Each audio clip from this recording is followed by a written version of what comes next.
electronics.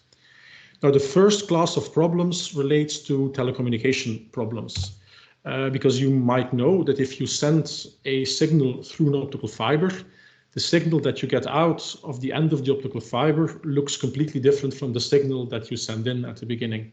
There's all sorts of dispersion effects and noise effects and nonlinear distortion going on, such that at the end of the fiber, you get here this mess, which you see here in the top right, where it's very difficult to distinguish a logical 0 from a logical 1.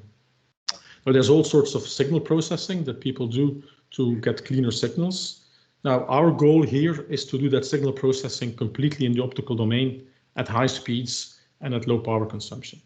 And what we basically want to do is move from this spaghetti here to these types of signals where you can very clearly identify the difference between the zeros and the ones. Now, if you're not used to looking at signals like this, at diagrams like this is basically what's called an eye diagram. So you just plot all of the different bit periods of a datacom stream on top of each other so that you can at a glance see where the high levels are and where the low levels are. And you typically want this difference between the high levels and the low levels as much as possible so that you can have an error-free telecommunication. Now, what we did is we built a chip based on the principles that I mentioned to try and do this completely in the optical domain at high speeds and at low power consumption. So we started by a reference measurement where we just did things in the traditional way without any artificial intelligence in the optical domain. And then we also did a second measurement where we have our reservoir chip, which we place just before the receiver. And then this reservoir chip, this complicated non-linear dynamical system, will generate different mixed versions, non-linearly distorted versions of the inputs. And then by simply training linear combinations of these signals, we can train it in such a way that we want to undo all of the damage that has happened to our signal while it was traveling through our optical fiber. Does this work? Yes, indeed, it works quite nicely. What you see in the eye diagram on the left is the uncorrected signal. You can basically see that it's very difficult to see the difference between the zeros and the ones. What you see in the middle eye diagram is a very simple linear equalizer, something that's not typically implemented in electronics. And there you see you have a bit error rate of 10 to the minus 3, which basically means that every 1,000 bits you make an error. Now, what we do experimentally with our chip here is a system which can perform much better. You basically get an error rate which is much smaller than 10 to the minus 5th, simply because you can also undo the nonlinear dispersion and not only the linear dispersion as you were to do in the middle eye diagram. Now, obviously, you could do the same processing also in electronics, but that would be a very complicated chip, which would consume a lot of power and which would not be able to run at these high speeds. So here we show an all-optical way of solving this problem. You can even go much better with this if you play some tricks by getting some help from electronics, because an important ingredient in this mix here is the fact that we use the photodiode as a way to implement nonlinearity in the system. Photodiode is inherently a nonlinear thing. You come in with a complex valued optical field, and you take the square of that, the intensity, and that gives you a nonlinear transformation from input to output. But typically, people in the electronics domain, they work very hard to try and make the response curve of their amplifiers very linear, the amplifier that comes after the detector. But if we say to these people, don't worry so much about nonlinearity, just do any amplifier and we don't worry about the fact that it has some extra nonlinearity, that's actually something that can be beneficial for our purposes of reservoir computing, because then we can introduce extra nonlinearity, extra processing power in the system, and also the people designing the electronic amplifiers do not need to work so hard to get a linear system. And that's what's visible in these eye diagrams here. You see in the eye diagram on the right that the eye gets even more open simply by using a specially designed amplifier which has extra nonlinearity. So that's also something where we can gain further performance. Very quickly, we've also used these principles to sort of like make telecommunication systems more robust against variations in temperature or wavelength, simply by training them to work in larger operating regimes. So you see you can roughly gain a factor of 2 in the region where the error rate is quite low. We can also train systems to perform the same task on 2 different wavelength channels in parallel. So this is the error rate of a system as a function of wavelength. And you see with this particular system, we can run many of these wavelength channels in parallel on the same chip with the same weights. And that way, it's also a degree of freedom that you can exploit in photonics that we cannot exploit in electronics. We've also built systems to try and identify if somebody is trying to jam your data signal. Typically, this is something that takes quite a lot of effort in the electronics domain, where they need to collect large fractions of data, whereas here we can do this more or less in real time. So for example, if somebody is injecting a lot of extra signal power in the channel they're interested in, that's in the diagram on the left, or in the case of so-called out-of-band jamming, where somebody is injecting a lot of signal power in an adjacent band with the aim of disrupting your signal. But with this technology, we can immediately detect this in the optical domain without needing any electronics.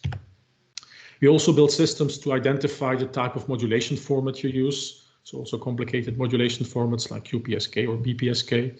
I'm not going to spend more time on this. And we've also are building systems that allow us to sort of like transparently transform one modulation format into another modulation format. In the final couple of minutes of my talk, I would like to discuss an entirely different application. It's also one where the input is in the optical domain, but where you would like to classify images in a very fast way.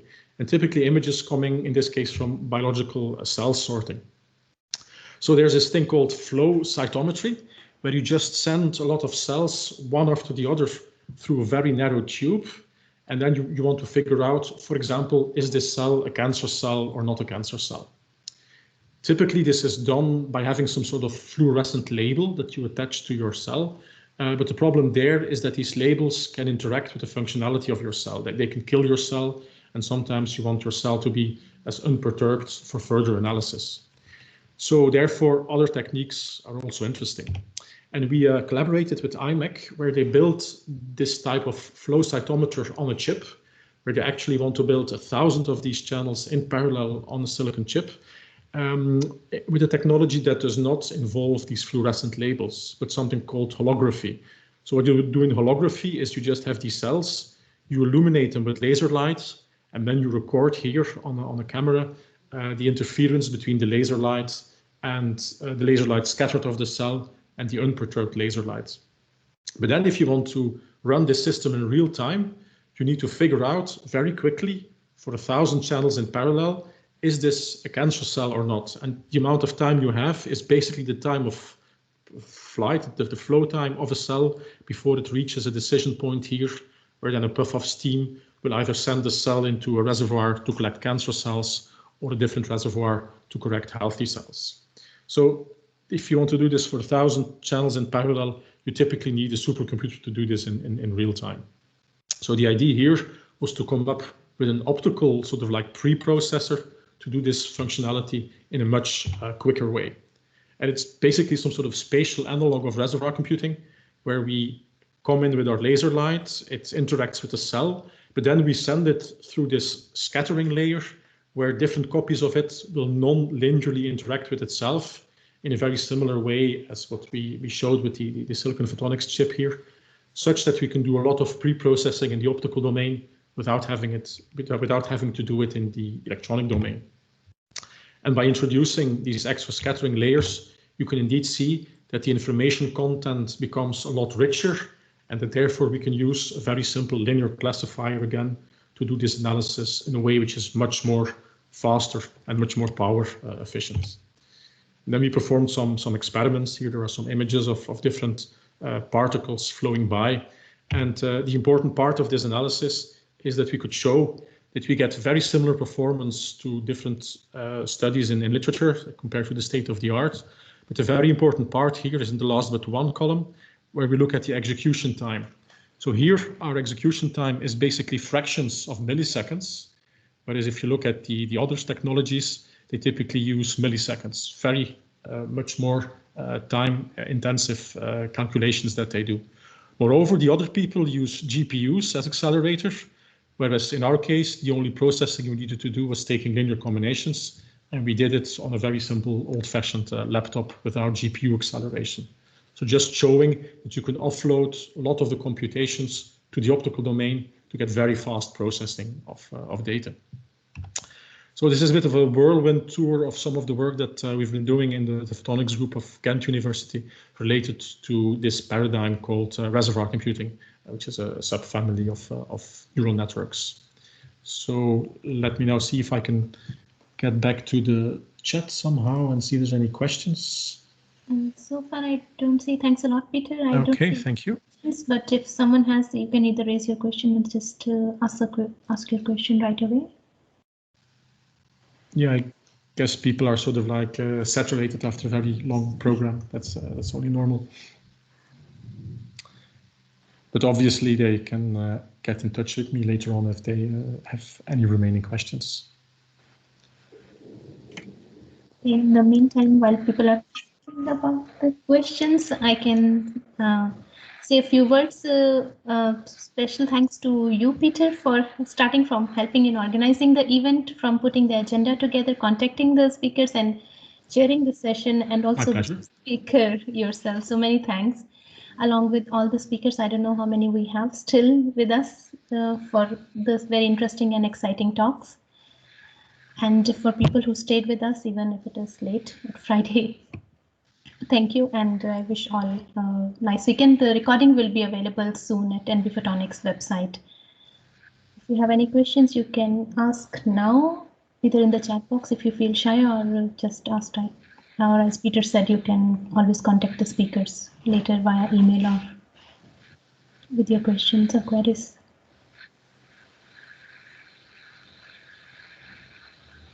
Okay, that doesn't seem to be the case. Okay, thank you very much, and have a nice evening and a nice weekend, everybody. Okay, thanks, Peter. Thanks, everyone. Bye. Bye.